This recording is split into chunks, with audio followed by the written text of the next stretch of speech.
Mic check. Mic check. Can y'all hear me?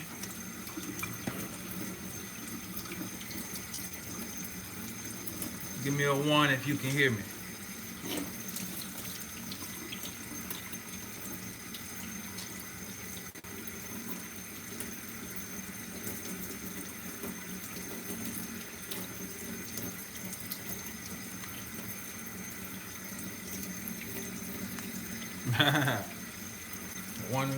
One. That's what's up. What's up, brother Marcus?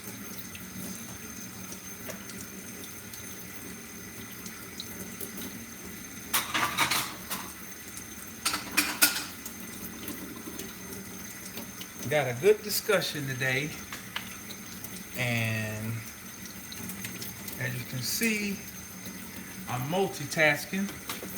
I said I wanted to do a video, but I just got done working, and I said I got stuff I gotta do, and I don't want to sit here and just be doing a video and not getting the other stuff I gotta get done. So I was like, okay, this is what I'm gonna do. I'm gonna multitask. I'm gonna set up me a little ghetto stand for my phone, and I'm gonna talk at the same time. And I want to deal with this thing about relationships, from a metaphysical standpoint. You know, I often hear, how do I want to start this?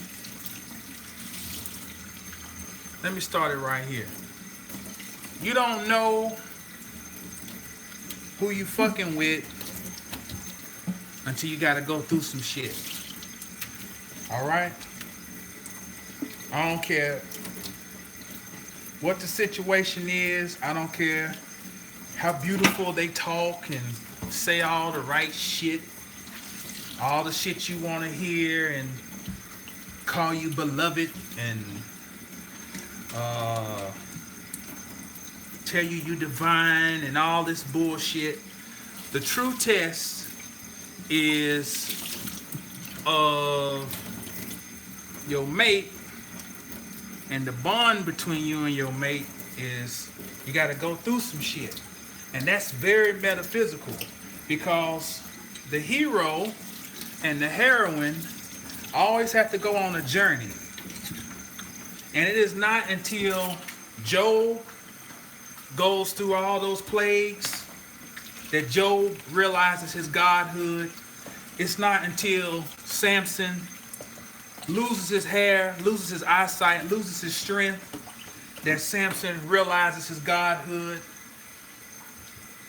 It's not until Mary Magdalene has been ostracized, threatened to be stoned, that then her own Christhood rises up. You see this over and over. You see Hercules has to go on his journey.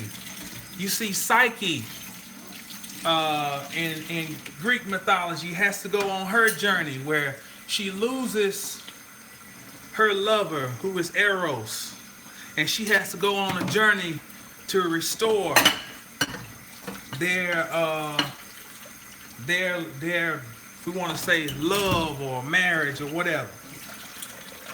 That is the great drama. Divine drama is the hero heroine's journey. Same applies to your relationship. So you hear a lot of rhetoric about this and that, and when it deals with relationships. And most of the time, the people who talk so much about relationships ain't involved in one. You know? Ain't it funny how Oprah always, for years has advised on relationships and shit. You know, a young LeVan Zant and all these people all up in people's face, breath smelling like Newports and shit.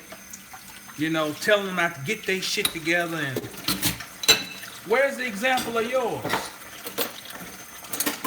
You know, all judgmental and shit. So let me give you some real shit today. Okay? Now what I'm doing, you hear people talking about all this shit about balance your heart chakra. My heart chakra, I've got to do some heart chakra work. Look, let me tell you heart chakra work. Heart chakra work, if you are too heavy on one side, you need to do a little something to balance it out on another. Okay. So how do I, as a man, which it don't matter because I'm a man, but let's just use this to activate more of my feminine side. Just by basic survival. This ain't nothing like I'm sitting down like, oh, today I'm going to do my heart chakra work. You know, but this is just how life sets things up for me. See, me and my wife got an agreement. The days that she's at work, you know, I'm going to look after our babies. And then if it's a day she's at work and I got to work, like today I'm working from home, right? So I got up at 3:45 this morning and started working, all right? So that by the time she got up, I had a significant amount of my work done. Then the baby started waking up, so I gotta stop because she was going to work by then and get them fed, you know, get them bathed, get them dressed. Now, that in itself, believe it or not, is fucking heart chakra work. Because I can sit back and say, I ain't changing no diapers, I ain't cleaning no ass, this and that, you know, or I can do what we gotta do to make shit pop around here. On the same token, in those times when my money been funny and my wife has had to be the primary breadwinner, she could have very easily said, no, fuck that shit. You supposed to be da-da-da-da. I ain't got to, you know, throw it up in a nigga's face and all this and that, talking shit, you know, or ready to run off because I ain't popping like I used to. So in that instance, she is taking on a more masculine role by what's laid out by our society. But the key is we work this shit out how we gotta work it out so we can fucking survive. Cause don't nobody beat these doors down and come over here and contribute on shit. You know what, man? I was worried about you. How you getting your rent paid? How you getting your light bills paid? No, you don't get that. So you got to figure out how to make the shit work for you. Now, I just want to give you that very simple example of that's real life heart chakra work. You're having to take on a role that you may not have been set out to take on. Okay? The reason I'm bringing that up is because the love that you have for yourself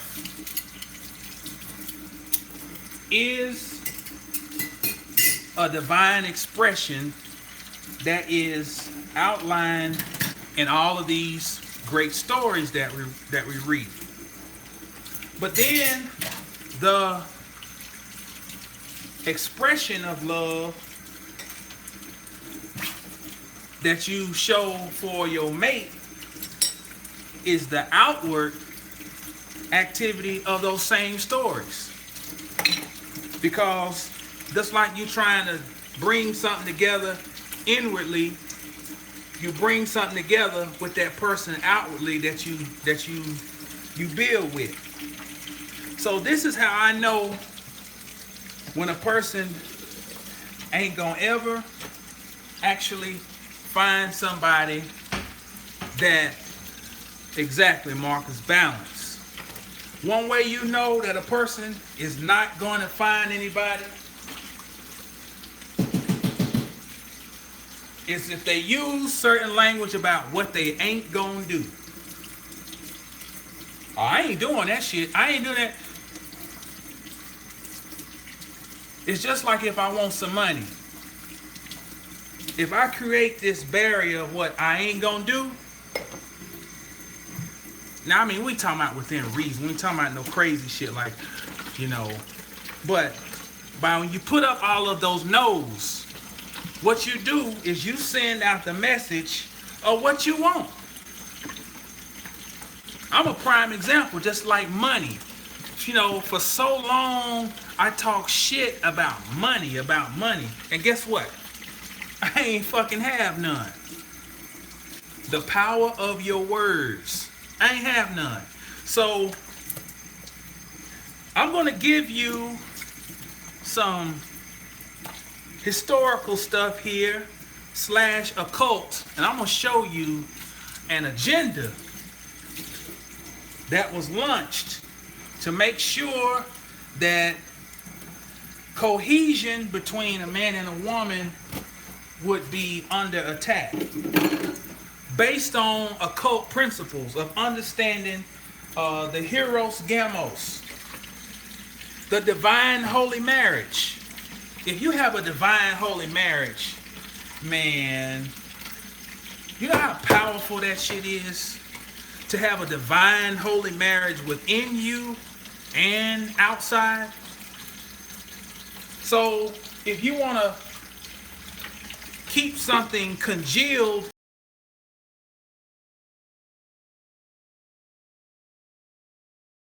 peace almighty. Brother Arthur, thanks for tuning in. If you want to keep something congealed in one state, what do? You freeze it.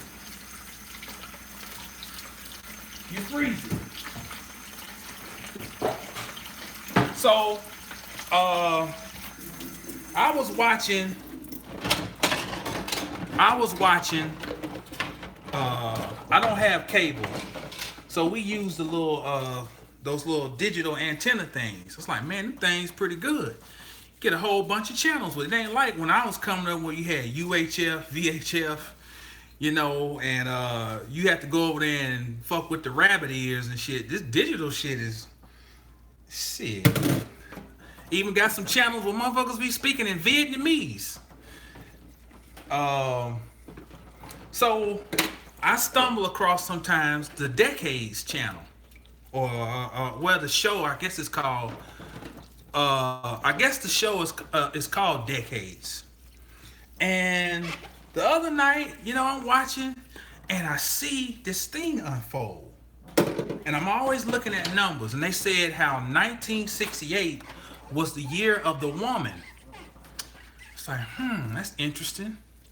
Because, whenever you consider a date, you have to look at it horizontal.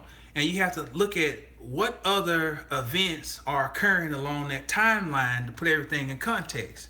Well, 1968 is the year that Martin Luther King is assassinated. Very interesting. So Martin Luther King is assassinated in 1968, and then all of a sudden, Shirley Chisholm rises up. Now, all growing up, we were talking about Shirley Chisholm. But when I looked at that show that night, spirit hit me and it was like, hold up. 1968, the year of the woman. So I started doing some little numerology, okay? And 1968.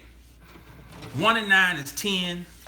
10 and 14 is 24. Because you got 1 and 9, 6 and 8 adds up to 24.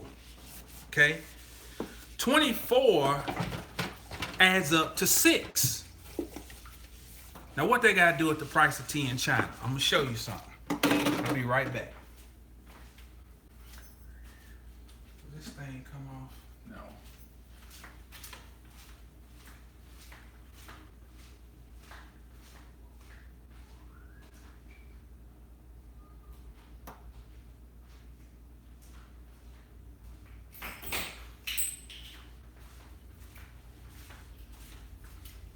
Y'all hold tight. I gotta run to my truck and get my my little miniature dry erase board. I want to show you something.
All right, y'all still there? Okay. Let me show you something. Let me see if I can clean this thing off real quick.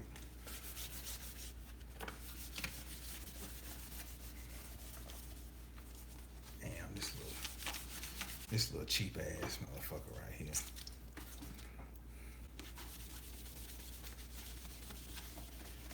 I wanna this would have been a lot easier if I would have cleaned it off when I first wrote on the damn thing. But that'd be too much like right. Okay.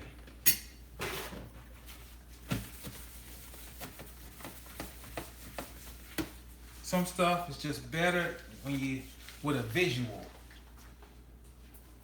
Now, I said 1968 is the year that Martin Luther King is assassinated. All right? And I said 1 and 9 is 10, 10 and 6 is 16, 16 and 8 is 24. Okay? See? Then 2 plus 4 equals 6. Now, look at this 6. What does it look like? I want you to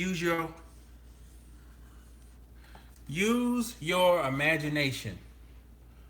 What does that 6 look like? Peace, sir, big head. What's happening? Okay. Look, you see that 6? I'm gonna wait. Somebody tell me what you. Well, let me do this first. That's a lowercase b. Now look at those two. A snake. Okay, a snake. Right? I can smoke a bag of that. Look at it in relation to the lowercase b now. Now use both of those and tell me what do those two bring to mind. Let y'all marinate on that for about 30 seconds while I tighten up a couple more of these dishes. I like the old school. I like to wash them. There's something therapeutic about washing dishes versus just putting them in the dishwasher. The number 6 and the lowercase b. Vinegar. All right, you done lost me on that. Explain. You got some splaining to do. Oh, you retracted that. Okay.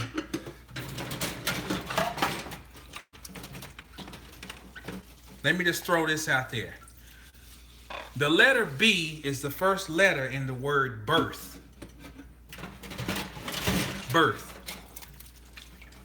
And if you look at the letter B closely, the letter B looks like a pregnant belly.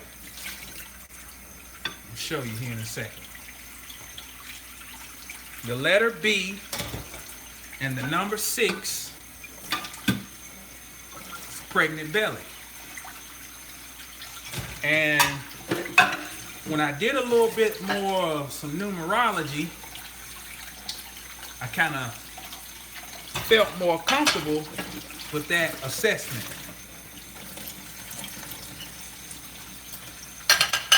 Okay.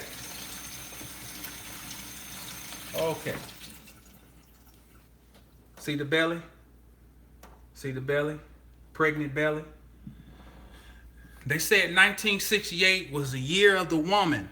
Adds up to 24. 2 and 4 is 6. So now my ticker is going now. My ticker's going because I'm thinking about the climate that we're in now with all the me too.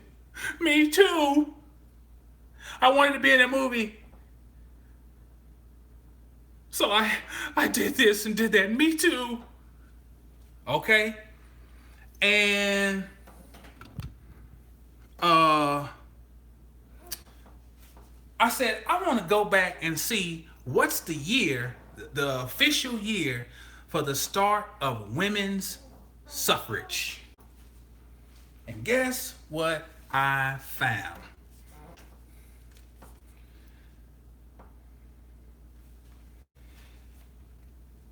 And you know what's crazy?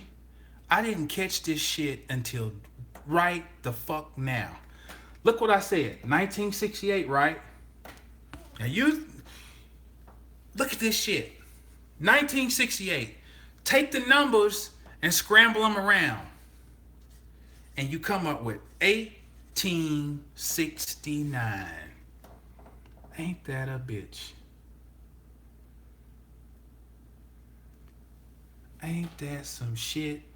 1968 is said to be the year of the woman. See the numbers? It's almost like anagrammic writing of the numbers. Move them around. 1869. Maybe I still ain't making no sense.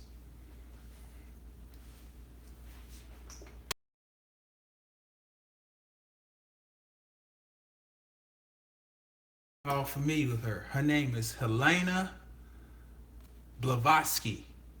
H.P. Blavatsky. Now, like I said, whenever one of the hallmarks of a historian or having a historical mind or a properly functioning mind to consider history is you always look at history horizontally. Oh, say the U.S. Court. Okay. That's interesting. Horizontally. Okay. So, what else is going on in the world at this time? You've got something called the Industrial Revolution. It's now about 100 years into its start. Started in the mid 1700s. But you have an emergence of Western occultism. Now look, this is 1869. This is right after so-called Emancipation Proclamation. This is right after the Civil War. Okay? This is right there at the cusp of Reconstruction. Now, there was a man named Pascal Beverly Randolph. who was a spiritual advisor to Abraham Lincoln. He's a black man who is the father of Western occultism. And you don't hear a thing about him in most books and most bibliographies. Okay? He was mysteriously murdered. Peace Almighty. See Ray in the house. This man was mysteriously murdered. Pascal Beverly Randolph. Now, what was one of the things that he was very well known for? His research into sex magic. Very interesting. So a few years later, a woman emerges and a whole group of thought called Theosophy. Her name is Helena Blavatsky. She emerges. She's from Russia.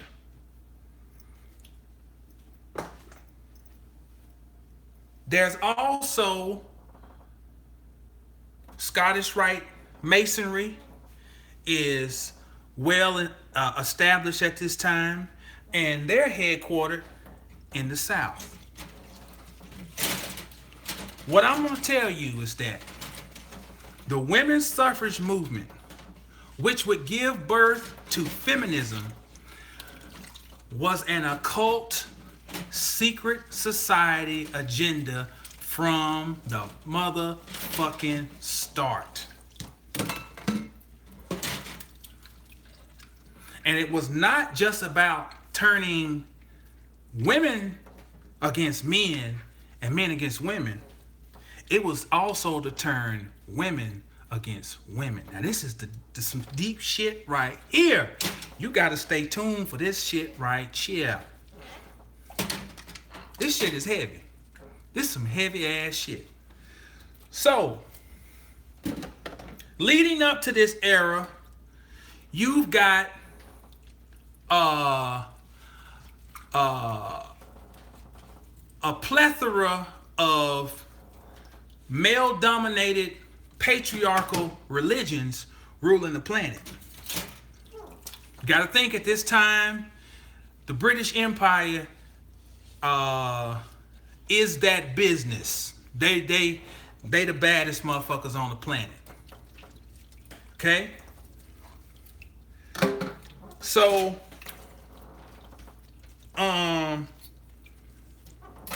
these societies are based on they're based on a lack of cohesion or disharmony between men and women. Understand this shit. Let me show you some. Look, let me tell you something. The shit is finna go down. I'm about to print this goddamn book, The Lies Behind the Ties. I'm tired of telling people about the digital shit because I don't read digital shit. I want the motherfucker in my hand. And we're very close to getting this book printed. And you got to get this damn book. Because I laid this fucking shit down. I'm gonna show you. Let me show you. Hold on. Hold on.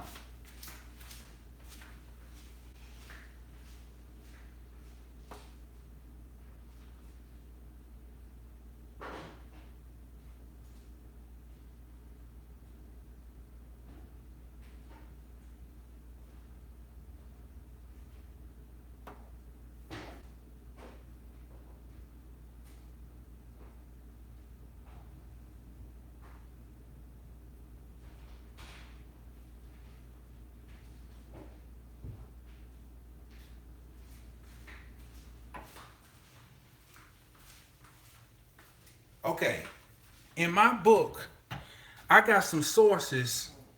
Shout out to Brother Wally. He hit me up and he just reminded me of this. I got a pristine copy of this. And y'all done heard about this book, Dirt.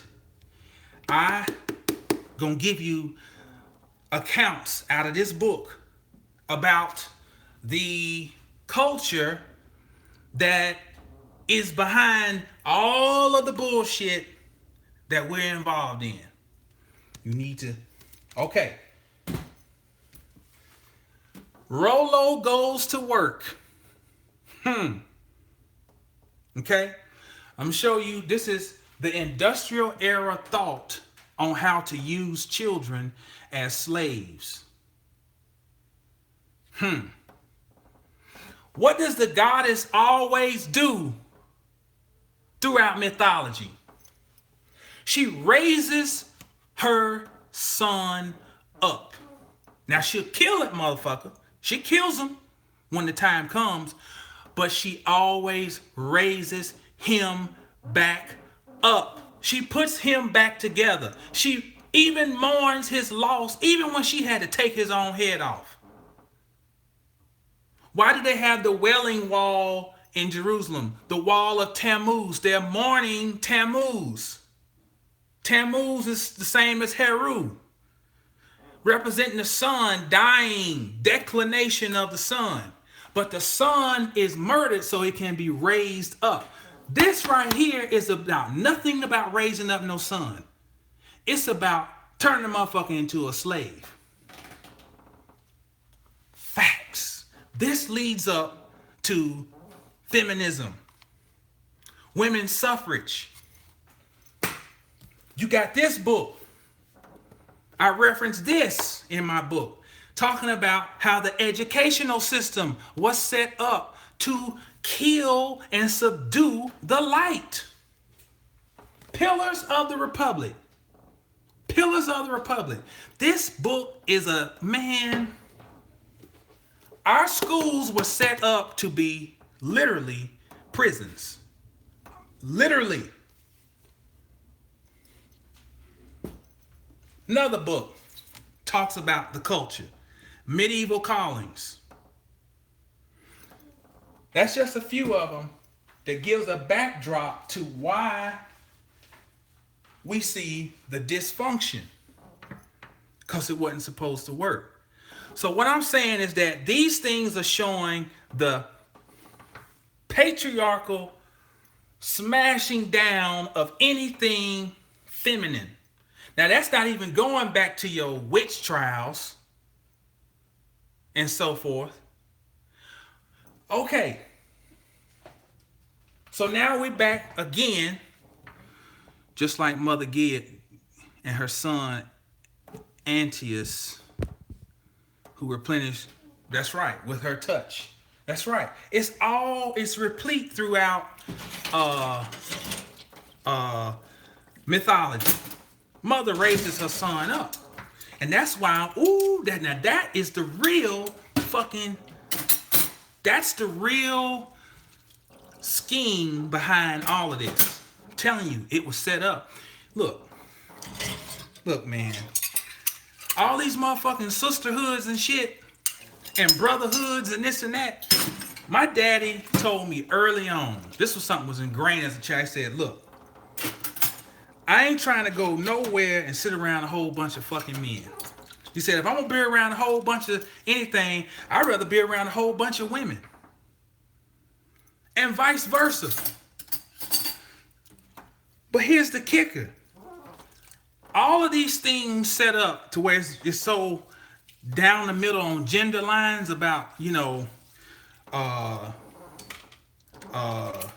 this group and that group, was really set up to create divisiveness between the group that is supposed to create this bond with.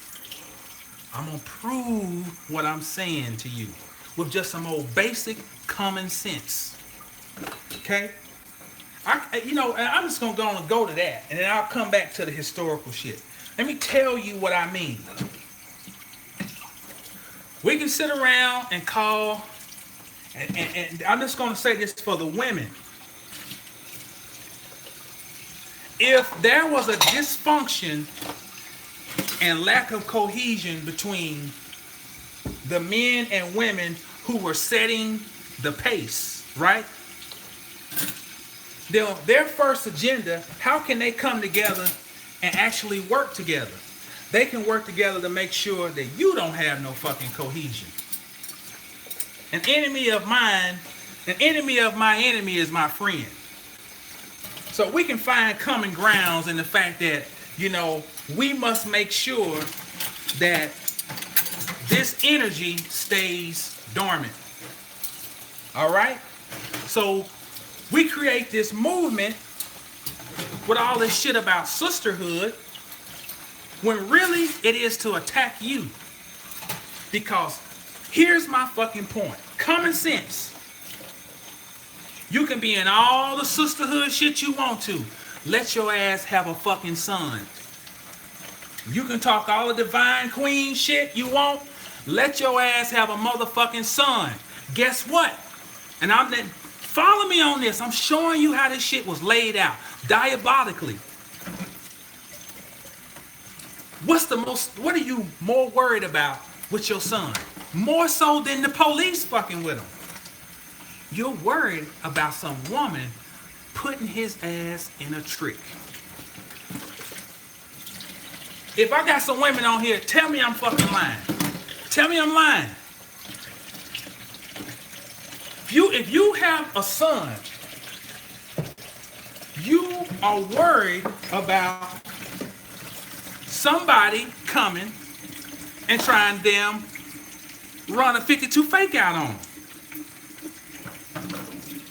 So all of the sisterhood goes out the door because let him find him a woman that he's enthralled with, and they shit take off, and then something bad happens. It goes south. Are you gonna follow your sisterhood protocol? No, she becomes a bitch now, and that motherfucker is your enemy. But understand this, the whole system was set up to create that scenario. Because you raise him a certain way based on the programming that's been given you. That woman was raised a certain way based on the programming that was given to her. Those two then go and meet and don't stand a fucking chance. Because somebody else cooked the motherfucking batter. Thus, who you think or who you set out as your ally really ain't your ally. Y'all motherfuckers is enemies. Same go for the men.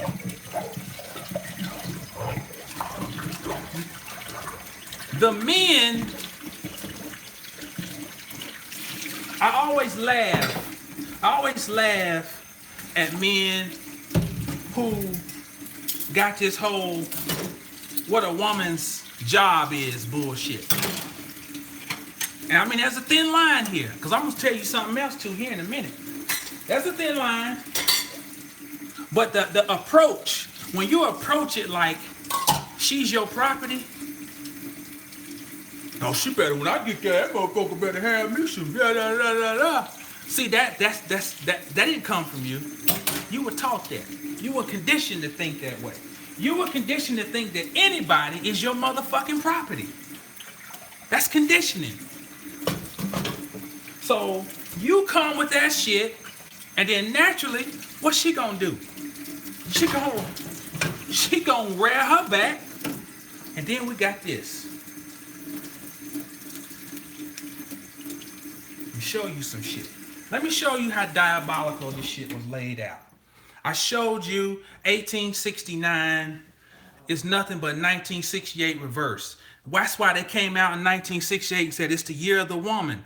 They were priming. And Shirley Chisholm is raised up because Martin Luther King was taken out. It was all ritualistic, and it was subliminal, a subliminal mind fuck. Same time, you have the rise in public assistance, welfare, a reward system for you kicking that motherfucker out your house. All right? Now, I took some notes on this shit. Let me find them. I've been waiting on this one.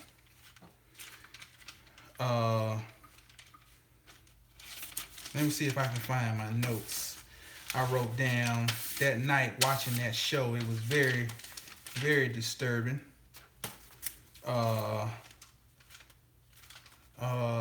Bear with me. I thought I had it laid out here. I wanted to share some stuff with you. Okay, let's do this. Let's just close the whole fucking notebook. Open it up from the beginning and do it this way.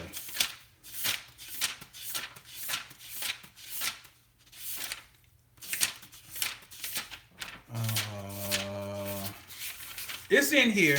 It's a little tiny ass notebook, so hell, it can't hide forever. Items needed, but we got to do our due diligence here, and because I don't want to leave out.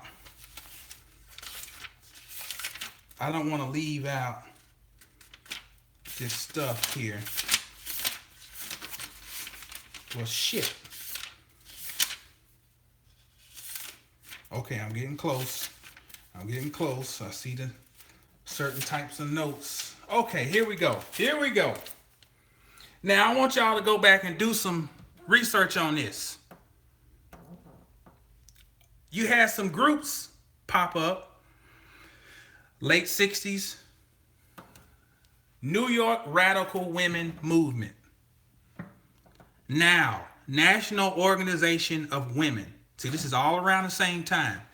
You have a woman who becomes very prominent named Gloria Steinem. Now, you've heard of Oprah Winfrey singing the praises of Gloria Steinem. Now, if you think I'm blowing smoke out my ass, listen to this slogan that Steinem coined. I hope I wrote it down. Well, if I didn't, let me see.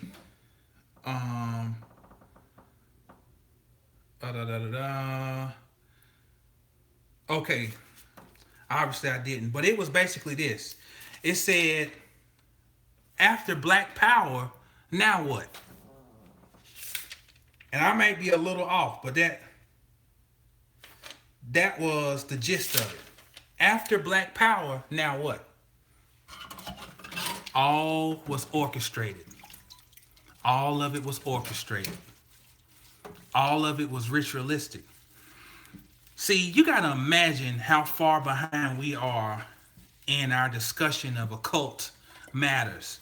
I was also watching the Dick Cavett show on Decades, same network, and it was a show from 1972 that had Melba Moore on there, and they had these two guys. I got their names written down, but I can't remember them, and they had done some work on Dracula. And as the conversation goes on, one of the guys was talking about how they've been traveling around the country, and college students are showing more interest in this subject called the occult. This is 1972, y'all. 1972. So this stuff is not far-fetched that these agendas are set out. The agenda is always subliminal and always based on symbolism. He or she who can decode and understand symbolism, you're a cold piece of work. You're a cold piece of work. All right. So we had Steinem came out with that. And at this time, they had this whole, when they pushed Shirley Chisholm into running for Congress, one of the slogans back then, listen to this, 1968 adds up to the number 6. They had a slogan that said 6% is not enough because only 6% of Congress were women. Now, do you think that's just a coincidence? You think that's just a coincidence? And here we are, and what year are we in? I mean, no, not this year. We're in 1968. Adds up to 6. Now let me build my case up about this number 6. How there's always a big ritual to around a year that adds up to 6 to dethrone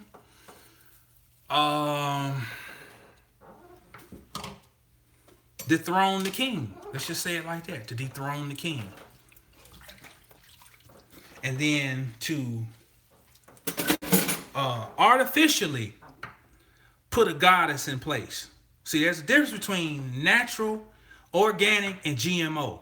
See, all these little things that we see, these are GMO. It's GMO occultism.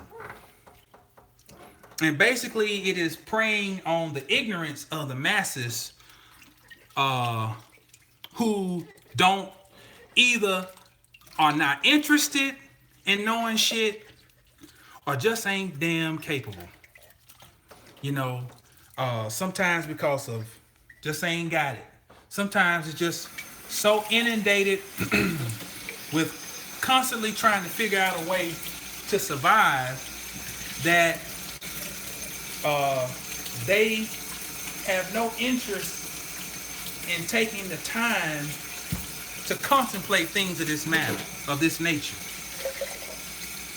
Okay? So let me fast forward you, and I'm gonna tell you what really piqued my interest and got me started down this road.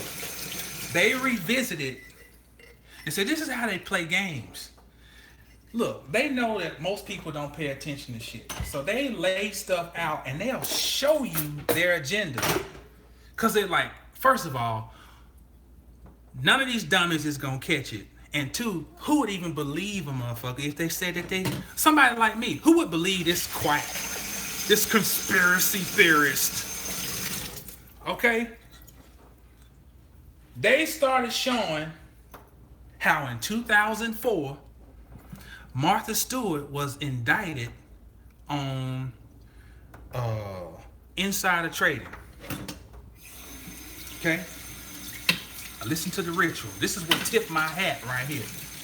Or tipped me off. Martha Stewart is indicted 2004, which adds up 2 and 4 adds up to 6. Okay? She goes to some little so-called prison, they say. She's given 5 months. All right? You gotta watch the fucking numbers, man. She's released late at night. Guess what time she's released? 12:30 a.m. And look. Why do they have to make it known that Martha Stewart was released at 12:30? We in 2018 and they showing a show. They talking about something that happened 14 years ago. What's the significance of telling people that she was released at 12:30? Do the damn math. Do the math. Let me show you. Like I said, the whole women's suffrage thing was a secret society inner chamber production. And they told you on the show. Put it right in front of your face. I'm going to show you how they told you. Like Wahoo McDaniels. Some of y'all probably don't remember Wahoo McDaniels from National Wrestling Association. He used to be like, let me tell you something. Let me tell you something. Tell us about us. So she's released at 12:30. Okay? First of all, we ain't gonna deal with the 5. We're gonna let that skate. I want to deal with the 12:30. Somebody do the math for me. What does that add up to?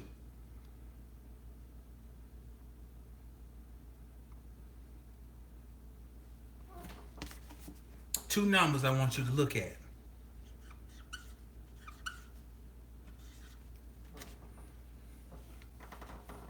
6, but also 33. So Martha Stewart, that was her ritual to be crowned 33rd. She had to go down into the underworld and she had to be resurrected at 12:30. That was a ritual. If any of y'all ever pledged a fraternity or sorority, when I was in college,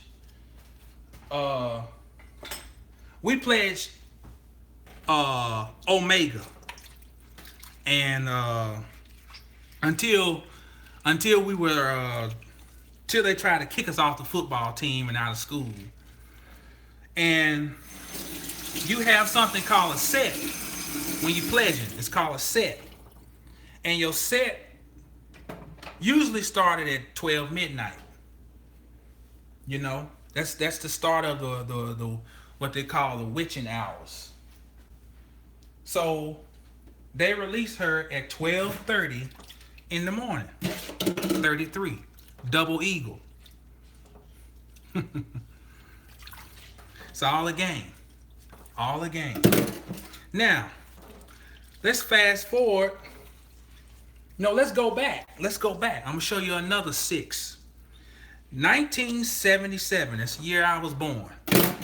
1977. They had something called the National Women's Conference. Okay? And they made sure to put these two faces, etch these two faces into history.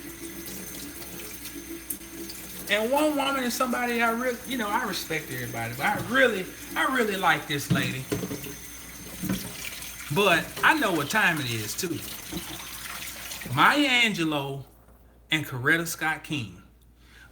You probably can find it on YouTube. Go and look up National Women's Conference 1977.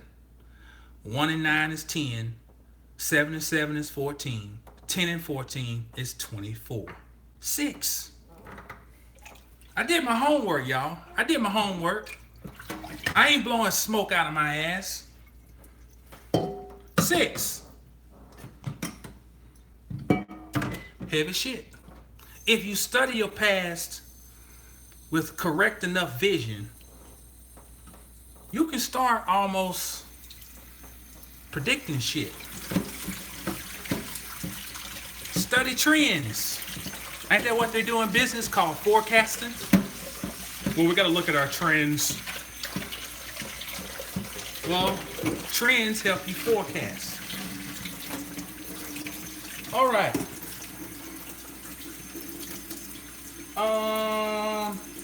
1977. They start something. Let me see. Was that 77? That might have been 68. It was either 68 or 77. Go and look this up. The first Miss Black America pageant. Somebody look that up. I don't know if it was 68 or 77, but it was one of those years. First Miss Black America pageant.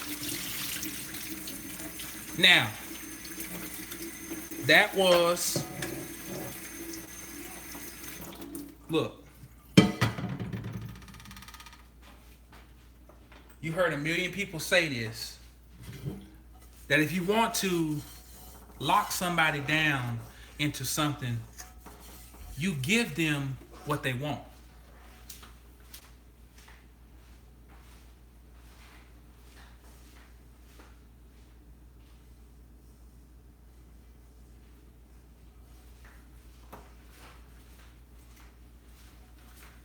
The way to lock somebody down is to feed their ego. There you go. There you go. 1968. Appreciate it, C. Ray, Sister C. Ray. 1968.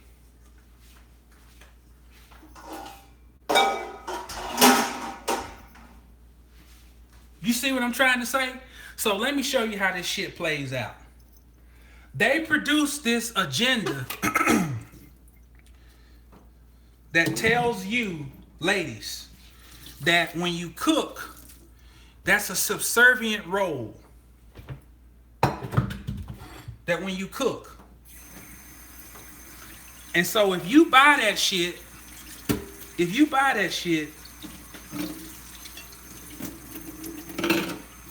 get played. I've been wanting to do this shit, right? Yeah. It's all about perception, y'all. It's all about perception. You can even take a Confederate flag. You know, we got to get to a point where we get so heavy with our understanding of symbolism that we can put a Confederate flag up in our house and celebrate it. Just based on the fact that we understand what the symbolism is on the flag. 12 stars, all circling around the one in the middle. Christ and his 12 disciples. Pineal gland and the 12 doggone cranial nerves. That's what real. Hold on.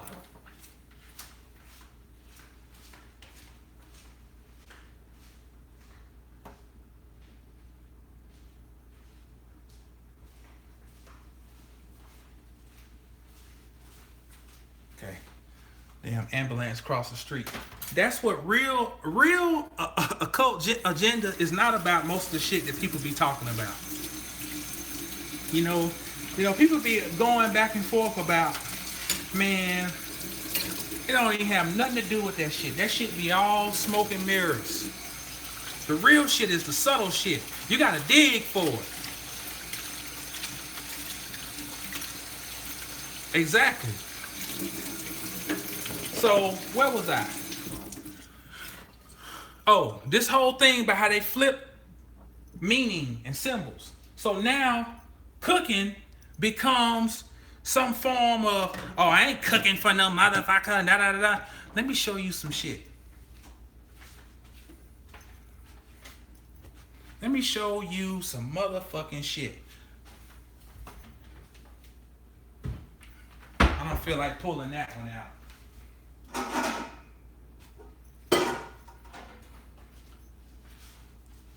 What is the witch's number one tool? Or if we're going to come up with a top 5 or top 3, what's one of her top 3 tools? And not just her, of it, a witch. God damn it. A motherfucking pot. A motherfucking pot. So if I want to run an agenda to take away a motherfucker's power, I'm going to tell him not to cook. Because a motherfucker that cooks for a nigga owns him. Do you hear what the fuck I'm telling you? When you can cook, you can run the motherfucking world. Even an asshole like me, that's hard to get along with, motherfucker gonna get hungry after a minute. That's real business. Motherfucking pot. It's not about bowing down to no goddamn man. You run the motherfucking house through the goddamn pot. And the other pot. the twat pot. See, listen to the sounds. Twat, pot. I'm giving you some game. This runs the motherfucking house. Because the woman who knows how to take those different herbs and spices and shit and seasonings and put this shit all in here and get the water boiling. The water. In the beginning was the word. Do you know word comes back to sound and sound comes back to water? Sound means water. In the beginning was the water. She put that water in here and put them fucking ingredients and get them smells rising up. That's how Anubis gets activated. Because Anubis is the dog. Uh-oh, I smell some food cooking. I'm telling y'all, man, this shit so motherfucking simple, but it's so goddamn deep.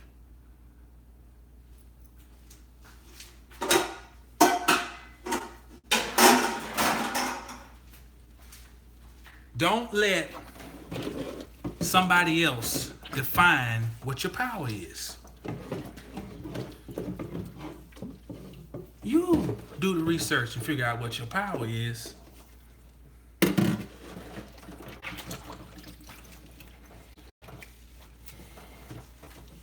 Let's see.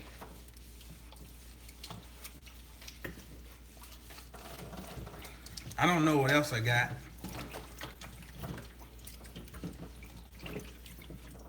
Something else I wanted to say. I'm trying to remember. Something else. And like I say, this ain't no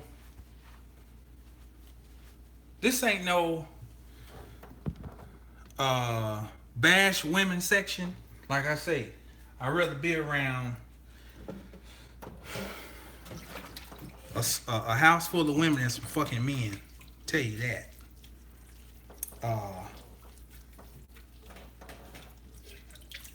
But the same onus falls back on a man. Okay, hold on. Let's even the motherfucking scales up here, because I don't want to be too heavy-handed talking to the women. For the men, a woman does not want to be around a motherfucker who has no goddamn vision. Don't no woman want to be around no blind-ass motherfucking man. Can't see, don't know where the fuck you going. So I'm gonna give you some real game to the men. You ain't always got to shoot from your motherfucking wallet. Matter of fact, if your shit is in order, it don't even come down to that. It's about, you know what, the real woman sees? The woman is the initial or the natural seer. She's the naturally imbued with the power to see. Because so much of her is built up to receive. She has an open wound all the time, her vagina. So she's always in a mode to receive. So that makes her more receptive and perceptive. She can see potential. See, a man gotta have sometimes we gotta see everything that's right here. But see, that woman can see potential. But she's not always judging you based on what you got right now. She's looking at you based on your ability to visualize something and then go and attain it. Because, see, this is the trick. The man's ability to visualize and attain is him showing that he has an ability to tap into his feminine side. It is magnetism that attracts. So when you can see something down the road and then attract yourself to it, that's actually fucking feminine. Because you are moving towards something. I ain't just motherfucking talking.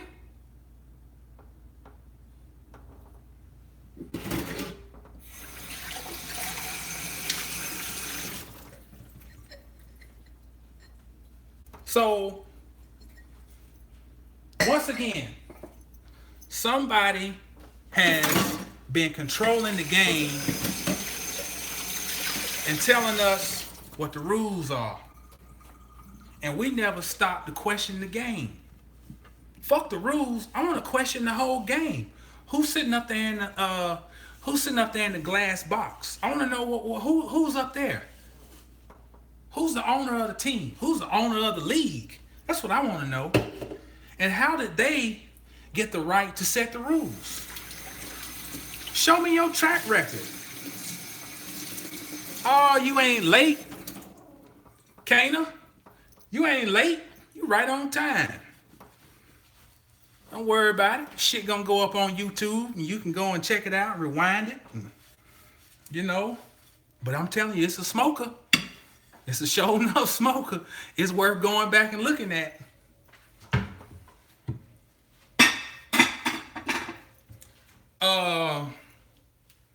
But that's, that's just, I just want to share that. I just want to share that.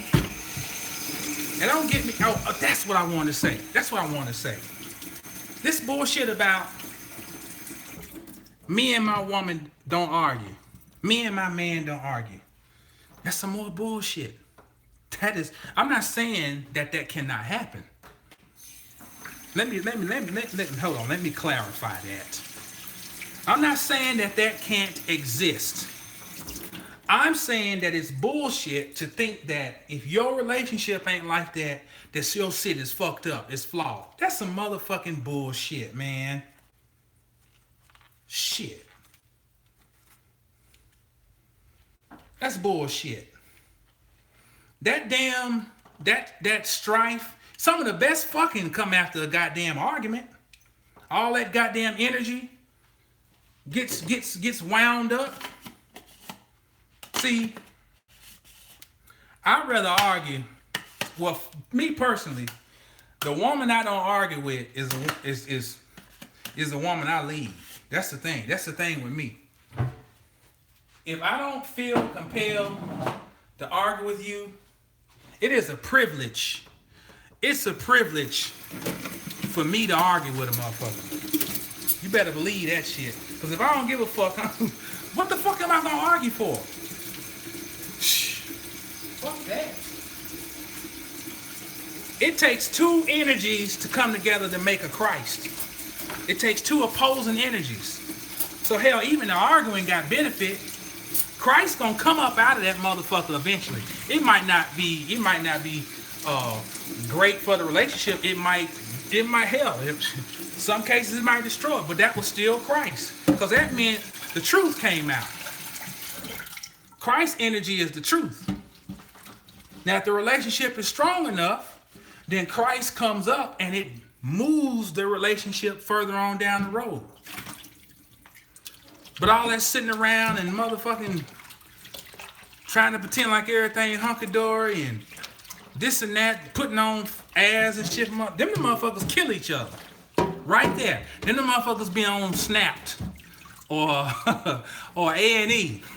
They seemed like they were so happy. My God, I don't know what happened. And he cut her fucking head off. Or she burned his dick up on the barbecue.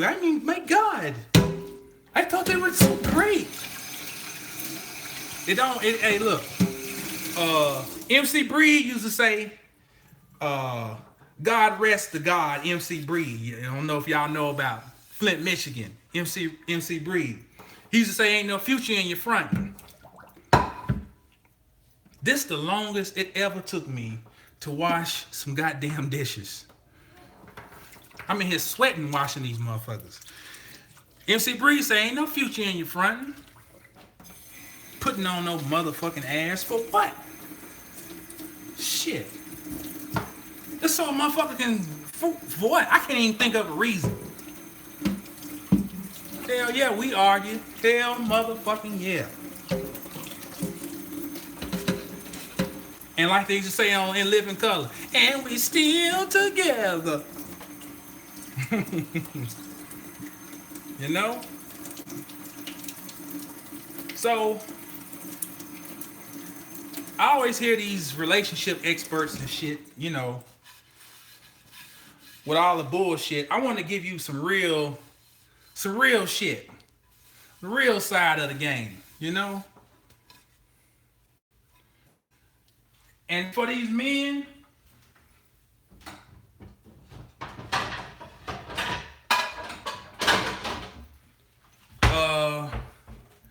we talk about all these sisterhood groups, which don't get me wrong. I'm not knocking women and men getting together and just, kicking in whatever.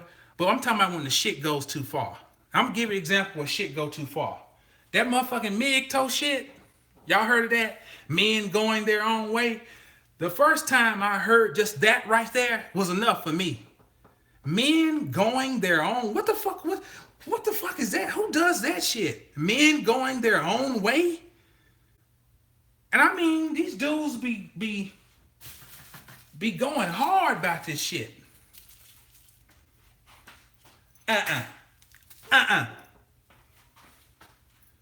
Can't no motherfucker make me mad enough where I'm gonna be going my own way permanently. Fuck out of here.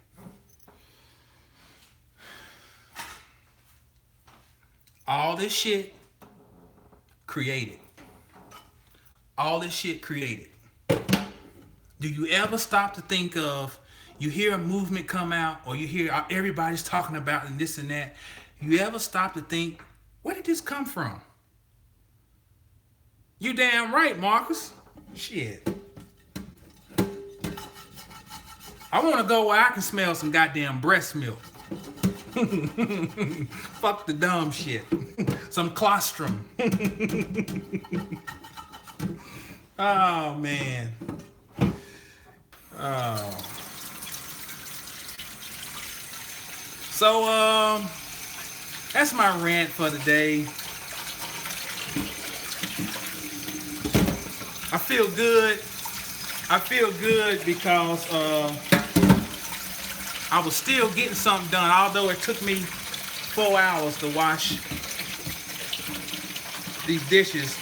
Still was multitasking, so feel good about that. I'm telling y'all, man,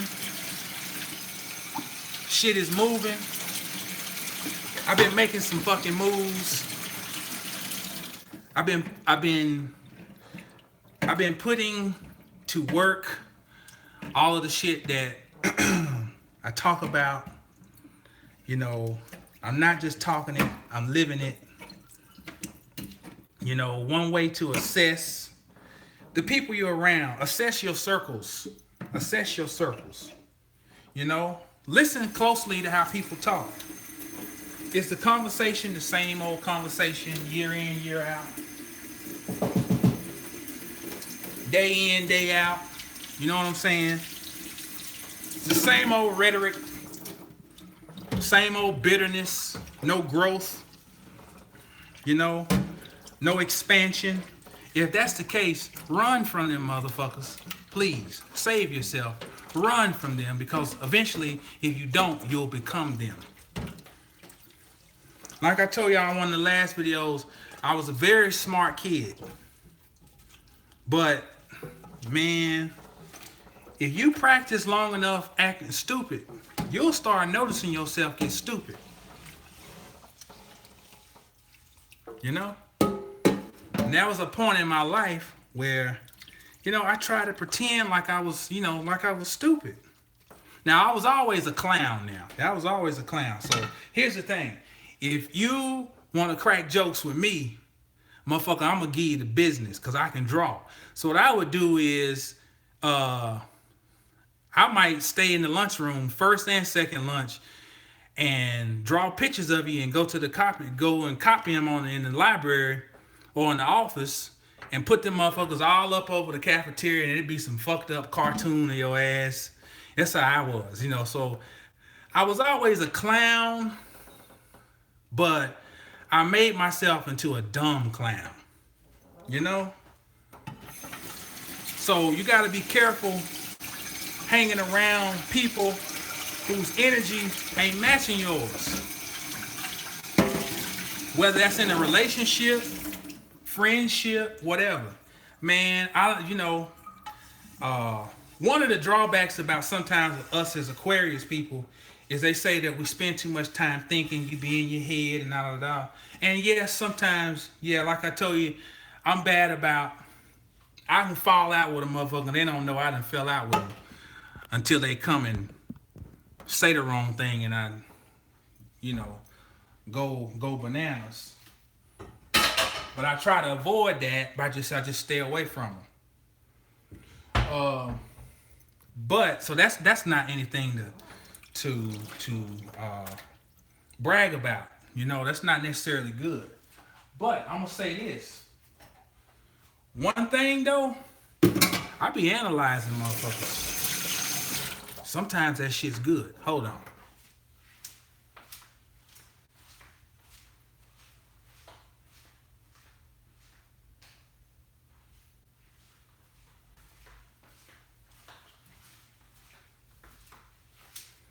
Yeah, sometimes that shit's good. You need to be paying attention. Pay attention to how people talk, what they say. They get comfortable enough and let slip out. See, back in the day when we used to run the street, we used to go to this little. I used to love. See, I always like hanging around older people. I always like to be in the liquor house. That was my speed. Go and shoot dice in the liquor house. You know, get in. You know, I used to run numbers. So, see, where I'm from, we didn't have the lottery back in the day. I still don't think they got the lottery. South Carolina got lottery, and that was just not until maybe 15 years ago or so, or more. But we didn't have no lottery, so we got the numbers game where I'm from, and we play off of WGN Chicago network. So, I used to run numbers. I used to be a policy motherfucker. And that's some hard. I have respect. Look, man, you gotta have. You don't know how hard of a job that is. Cause here's the thing: when you run numbers, you got to sell all of your shit that day. Because if a motherfucker, let's say, like I did something called the pen. I sold 2-digit numbers. You got the bow leader. The bow leader is 4-digit, 3-digit. And then we had what's called a pen. The pen was based with the first 2 numbers that come out. So off of the damn, I'm trying to even remember. I think we played it off of the first 2 numbers of the 3-digit or the 4-digit. I can't remember. Either way, I had a 0 to 100. So this old lady that ran a liquor house named Miss Josette, she's the one who schooled me on how to run numbers. And she said, you never sell 00 and you never sell 100 because them numbers will fall out of nowhere. And she says, you always keep those for yourself. And if you want people, we call it scribing. Scribing is just like, write, scribe. But when somebody scribe, when you playing the numbers, that's when you want your players to always be to play. That's how your income gets steady. So your scriber is like Miss Josette. She scribed 65. That's the year she graduated. So her number was always 65. So I could never sell that number because she was always guaranteed she gonna play that number. So why the fuck did I even bring all this shit up? I was saying something about I used to like to hang. Okay. I used to like to hang in the liquor house. So there's another little juke joint used to be in called Dina's. Okay, and Dina had this old saying. Dina said, when motherfuckers be joking and saying shit, listen. She said, cause they be saying what they really mean. Woo! I might have been 22 when I learned that. When I tell you in these last 18, 19 years, what am I, 41, 19, whatever, 19 years, that shit has rung true over and over again, man. That's what I be saying. I listen to motherfuckers even when they joking or they act like they joking. Because they're telling you real shit. But they're feeling more comfortable to say it because it's in the arena of, guffaw. You better be listening when a motherfucker is guffawing because they telling you real shit about their character. Facts. This done turned from metaphysical just to goddamn, this is game time. Let's just talk game. Let's talk some game. Here's some more game for you. My uncle put this down to me long time ago. He told me the woman runs the motherfucking show. And I just told you, trust me, make no bones about it, I know. Woman runs the show when she's in her proper person. She runs the show. He told me the most dangerous woman is the one who knows her power. It's the most dangerous one. I'm going to give you some game here. The one who talked the most shit about her power don't necessarily mean she knows shit. Because the woman who really knows her power demonstrates it. She demonstrates it. She don't have to talk about it. Don't have to talk. My wife don't read none of these fucking metaphysical books. None. And astro travels and shit, I don't fucking astro travel. I don't go past motherfucking Brown Boulevard. And we in the car talking one day, and I guess I'm being pessimistic. She's like, no, you don't understand how the spirit works. And with the spirit, I said, oh, excuse me, tell me about the spirit world. And I was being funny, but I really wasn't. And I was like, look at how ironic is this shit? I'm motherfucking Jamal. That's all I do is metaphysics, occultism. I got altars, motherfucker. No, but she schooled my motherfucking ass. That's demonstration of power. You know? So, your true power is in your demonstration. My uncle told me, a woman who knows her power, really knows it, she's dangerous. She's dangerous because she's dangerous because she realizes what she is. So, bring the conversation full circle and so we can wrap this up. The whole agenda. Me too. Oprah, we're gonna fight and take back and all that bullshit. It's all a game to take your power. I give you my version of what power is because I know you've always had it and I want to extract what you really have. That's called an occult blind. Where the shit's right there in your face, you don't see it, and they flip it on you. That's an occult blind. See, the trickster, and I ain't talking about the divine trickster, I'm talking about the low-level trickster, has to trick you out of your divine right. Can't just come up and straight up take it. Has to trick you out of it. So I want to close with this, and then we'll say facts, Christian. Every joke is have you better believe it.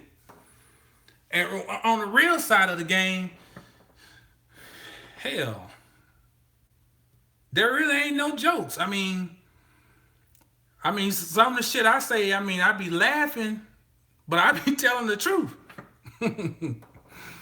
Oh man, sitting on the phone one day, the brother that's on here. You see, for low key, I'm on the phone talking to him one day. Oh man, and the motherfucking water gets cut off. I'm on the phone. I come in the kitchen just like this to go and wash some dishes, and I cut the thing on. It was like silence, like the old cowboy movies. Where the little dust ball rolling down through the deserted town. That's how it was when I turned the faucet on. Shit's real. But guess what? That's all behind me now. Didn't break me. Old Outcast song, still standing. Unfazed. Y'all got any questions? Let's go, Bobby Hemming. Give me some questions.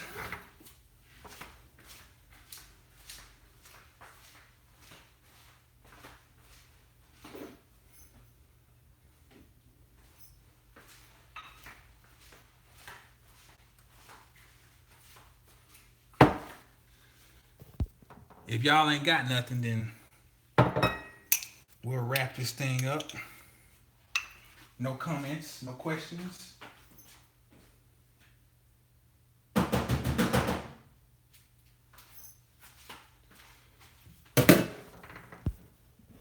All All right.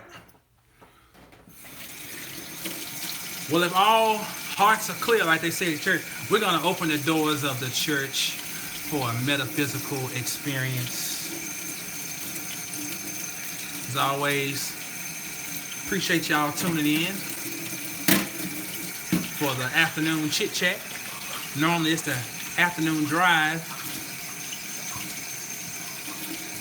Do you know about the 13th month?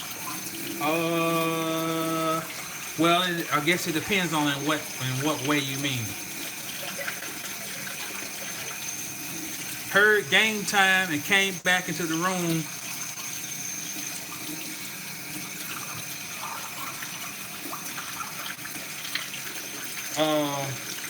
Well, I think that's who posted that. I have not heard about a specific. Oh yeah, that's the lunar calendar.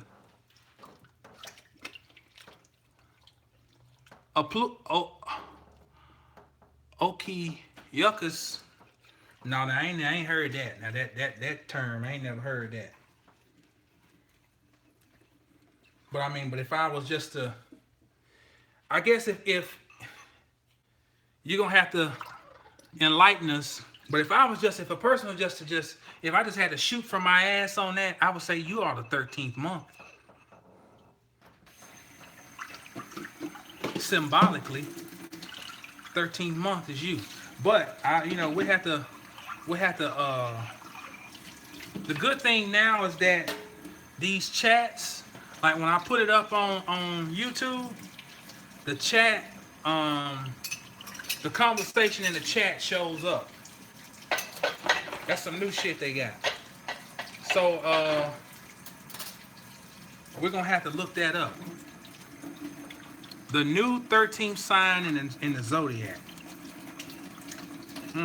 Interesting. No, we have to look that up, man. See what's going on. It sound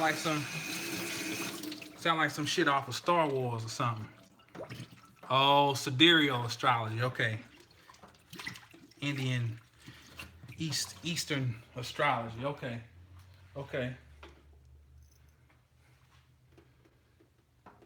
Well, we have to it's not new, brother. Oh, okay. Well, we have to check into that. See but symbolically though, your lunar calendar is based on the 28 and the 13 instead of the 30 and the 12.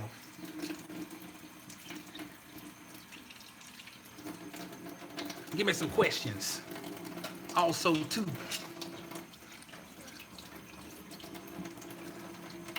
Okay. Scene.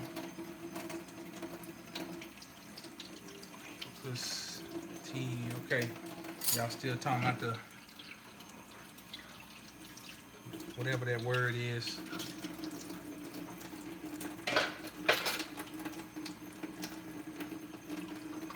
When I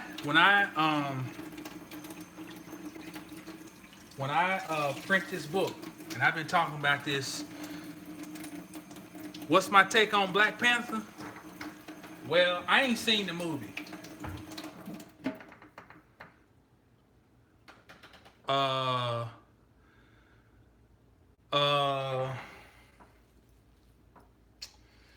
Oh man, come on, man. Come on, Chris. Don't get no shit started. Black Panther. I did a video on that. Actually, the same time that Panic did the video on the second upload, I had actually posted mine right before his showed up. So I guess when he was loading his, I must have been, because I did my video live, like it was late, it was early in the morning. And then I got up the next morning and he had put up a video. And it's interesting because some of the stuff that he said, I did like a Reader's Digest version of it. But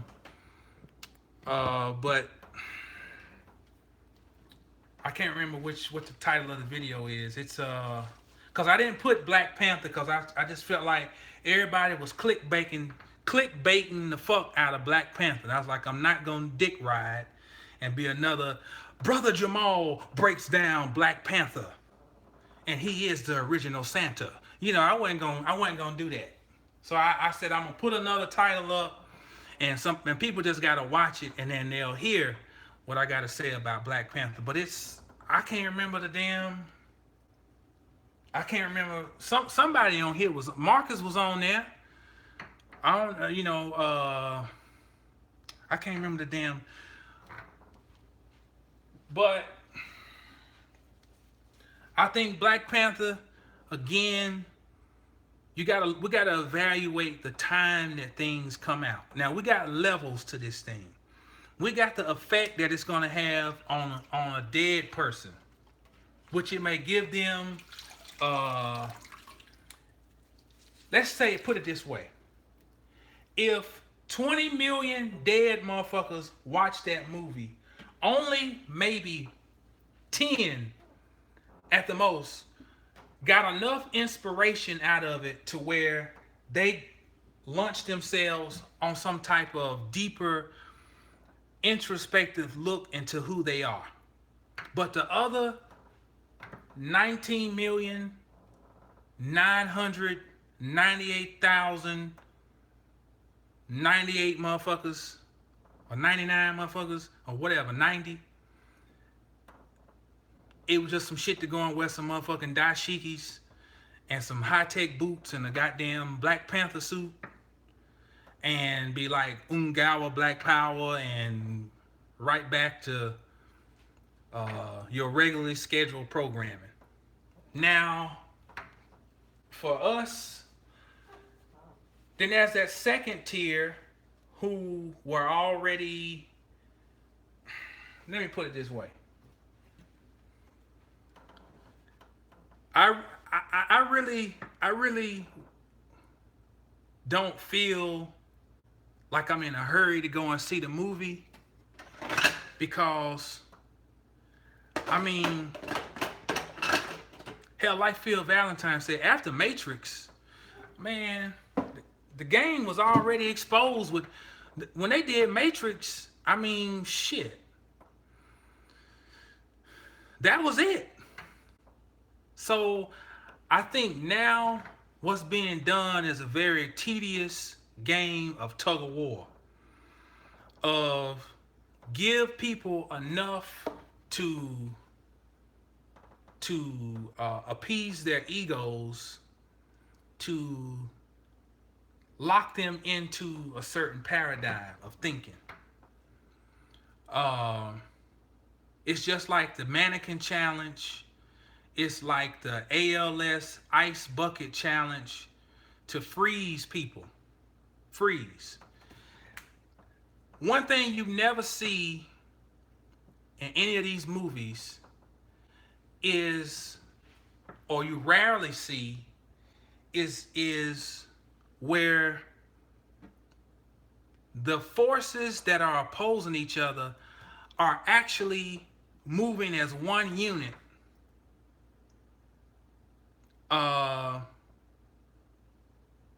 The Matrix was created by a woman too. That's another. We gotta put that in its proper context.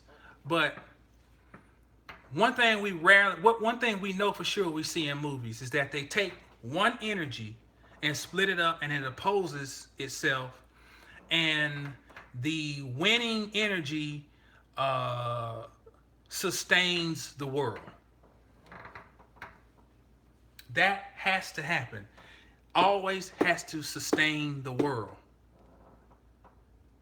Now the question we gotta ask is, what happens when there's a movie where the energy does the ultimate of the world does not exist anymore? That something cannot be played out. So, I'm not gonna knock anybody for getting excited about the movie. I'm not gonna knock anybody for um, going to see it, whatever. But it's I guess I just didn't get that excited about, like, man, I gotta figure out a way. We gotta get a babysitter, or this has gotta go. I just didn't feel that. I sometimes I think I get more by catching stuff in streams where you ain't supposed to be seeing nothing, like watching the Decades channel, or some little, they got the shit come on Netflix and they have some bullshit to come on. It's like low budget shit, and the title be, and the no name actors and shit, but it be something where they are really, really, really giving up some shit. Let me give you an example. And to really see, my mind ain't really thinking on the. Go watch that video where I did the live, because I was really thinking on the Black Panther. Because Gino had just talked to me and told me about, Gino, that motherfucker, he that's the Black Siskel and Ebert right there. That motherfucker can tell you every scene in the movie. That motherfucker got a memory on him. So at the time I did that video, I remembered what he told me was in the movie. I can't remember the different plots and so forth. But there's a movie I just stumbled across on Netflix called Teeth. And I'm eager to sit down and watch the rest of this, because it's a movie about a girl who's got teeth in her vagina.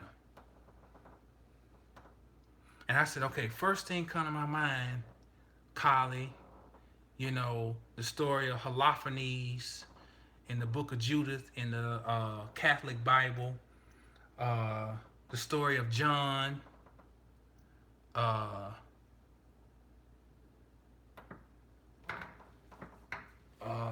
shit. The crab, cancer, because the crab has teeth in its stomach. And what's funny is I've been doing all this research on the crab and Kepra, and which that's the lecture I've been wanting to do when I get time. So I said, okay, I really got to go in on this thing and sit and watch this. So some of y'all out there, some of my researchers, if you want to take on a project, go on Netflix. I want you to look at this movie, Teeth. I haven't had a chance to, I only watched like first 10 minutes of it. I haven't had a chance to finish it. But you need to put eyes on that, because the stuff they put out for everybody, 9 times out of 10, it's some watered down shit. And the shit that be seeming like some bullshit is where it be at. So, nothing else. If all minds are clear, we're gonna have to come back to that. The Matrix was created by a woman.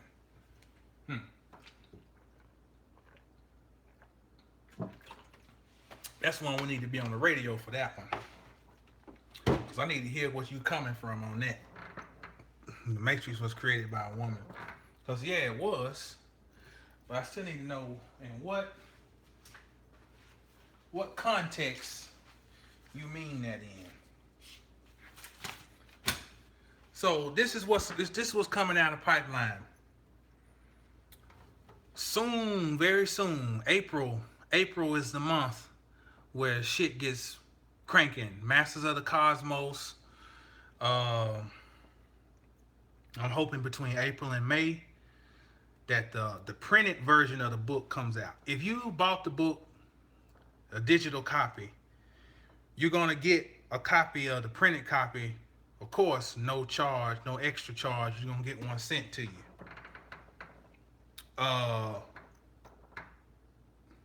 Oh, you meant woman created, as in the one who wrote. Oh, okay, my fault. I'm thinking too deep. Yeah, Sophia Stewart created the Matrix, right? The movie or the book. But if you ordered a digital download, you're gonna get that. Um, if you are a depth member on the website, we're rolling hard in April. Well, the book is currently, I think it's $50, but when I release the paperback, I'm gonna run a special on the paperbacks. I'm gonna make it more affordable. But I'm gonna tell you what, the book is worth $100. You know. Oh, is the website down? Okay, let me go when I get off here. Um, but I'm gonna make it more. It's been acting funny. Okay. Somebody else said that. Sister Ma'at said that. Okay, I'm gonna I'll holler at my web guy on that, see what's going on. But I'm more excited about people getting a paper copy because personally I don't read stuff off of a computer, digital, unless it's some article on the internet. But and then at that, if I got some toner in my printer, you know, I'm gonna print it out. I like to have the physical copy. But this book, I'm right. This book is a historical monster and a metaphysical monster. You have to take your time and read it. I did not try to. The next series of books I'm gonna write very simplistically. I was not trying to. This book right here, I think I wrote it with a chip on my shoulder.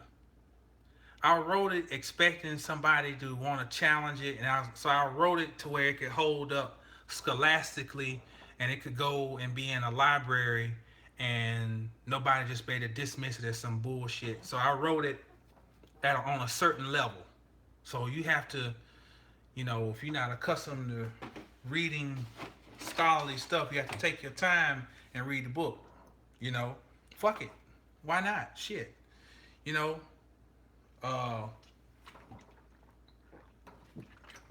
none of us no dummies. And the same thing I have to do when if I ain't getting some shit at first, go back and read the shit again. Get a damn dictionary.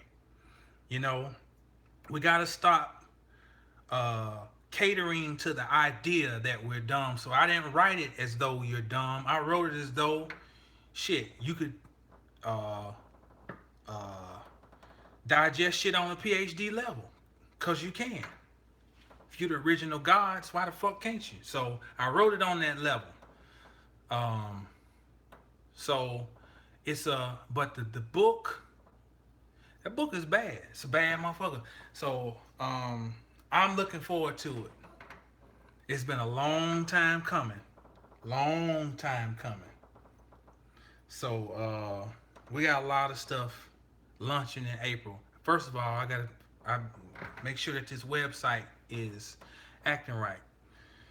So with that said, man, I gotta go. I've been on here an hour and 40 something minutes, I think. So with that said, stay down till you get up. When you get up, stay down. It's Brother Jamal, mastersofthecosmos.com. Peace.